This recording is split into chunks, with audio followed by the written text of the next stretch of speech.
Imagine spending your entire life believing someone is your biological father, but in fact, the man who fathered you has several kids because of his medical work. That's exactly what happened to a woman in Michigan. A couple of years ago, she found out the man she called dad wasn't her biological father. My mom and dad, they were married and tried for 8 years to have children. Jamie Hull's parents tried to have kids for years with no luck, so her mother decided to see a fertility specialist. My mother was told that if she went to this doctor, that she had heard that he was helping women that were unable to have children. That doctor was Dr. Philip Peven, who was her mom's gynecologist in the 1950s. Jamie says he abused his power as a doctor for years. Which is such a break of trust, a break of everything that you can think of ethically. Hall never thought anything of her upbringing, but turns out her father was keeping a secret from her. She was a product of artificial insemination. My sister and I were like, that's kind of unbelievable that she would say that. So we went to my mother, of course, and my mother was just appalled. And she just said, why would she say something awful like that? Why would she do that?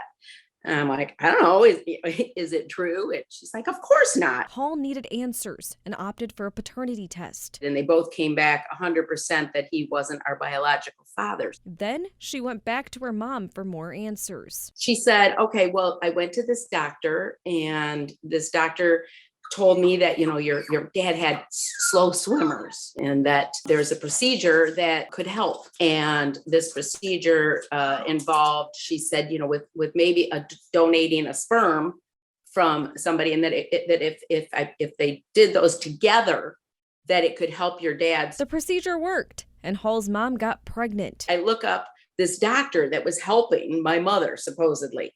Now, he's a doctor, and at the time he was helping a lot of women. Hall decided to do a DNA test and was immediately alarmed at the results. I'm seeing half siblings, and I'm seeing just a bunch of things on there that I didn't understand. But there was one name that was managing one of the accounts, and it was the only name that I recognized. And as soon as I saw it, it said Peven, and it was as a manager. And I just looked up at my husband. I said, I know who my biological father is. After she got over the initial shock, she visited Dr. Peven in person. He's 105 years old, living in Southfield. Surprisingly, she says she doesn't hold a grudge. So I said, well, we want to thank you for delivering us. And we also want to thank you because I understand that, you also fathered us. And it was a long silence. And he said, well, what do you mean? I said, well, my mom was not able to have children with my father. And according to everything that I've done and with DNA testing, you're my biological father. Peven even owned up to throwing away the sperm her parents provided for the fertility procedure. He said, well, because I needed to know that it was viable. He said, and, there was timing on these things and cycles. And so I just needed to know that it was viable. In the 1950s, anonymous sperm donations were allowed. Now, that's not the case. Hall reached out to a national nonprofit called Right to Know. It helps people who made recent discoveries with their genetics by providing education, mental health resources, and legal help. We started working in Michigan because of Dr. Peven's and because of Jamie, who is the product of Dr. Peven's.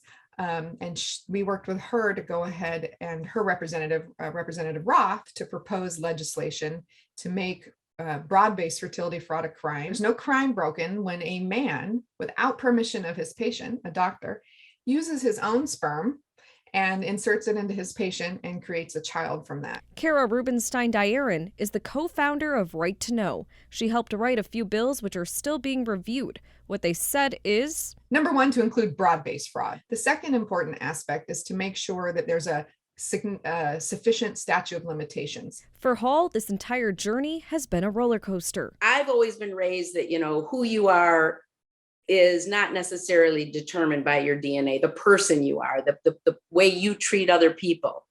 And, but having his DNA, it's a whole new thing. You look in the mirror, you say, man, I wonder, do I look like his mom. The package of bills is on its way to the Michigan House Judiciary Committee for review. If you would like to learn more, then head to the article below. Here for you in studio, Samana Sheikh, 6 News.